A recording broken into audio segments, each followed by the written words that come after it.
একটা ছেলে যখন প্রবাস যায় হাজার হাজার কিলোমিটার দূরে পরিবারকে ছেড়ে, যতটা না কষ্ট হয় তার থেকে বেশি কষ্ট হয় বিয়ের পর যখন স্ত্রী বলে আলাদা খেতে হবে। তখন সে হয়তো তার মা বাবার কাছে থাকে, কিন্তু আলাদা ঘরে আলাদা সংসারে। তখন ওই ছেলেটার যে মায়া মহব্বত তাদের মা বাবার উপর সে ঠিকমতো করতেও পারে না।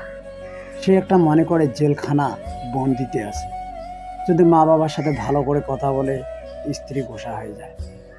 সে তার বুক চিরে যদি দেখাইতে পারতো একটা ছেলে, তাহলে তার বুকের যন্ত্রণায় একটা মেয়ে মানুষ মারা যেত। কারণ যদি পুরুষ মানুষের মেয়ে মানুষের মতো করে চোখের পানি আসতো, তা আজ মনে হয় পুরুষ মানুষের চোখের পানি শেষ হয়ে তার চোখ দিয়ে রক্ত আসতো। তারা যত কষ্ট বুকের ভিতর রেখে চাপিয়ে রেখে যে মানুষের সাথে হাসি মুখে সবার সাথে কন্ট্রোল করে চলে, এরকম করে যদি কিছু মেয়ে চলতো, তাহলে আজ পরিবারগুলো সুখী হতো।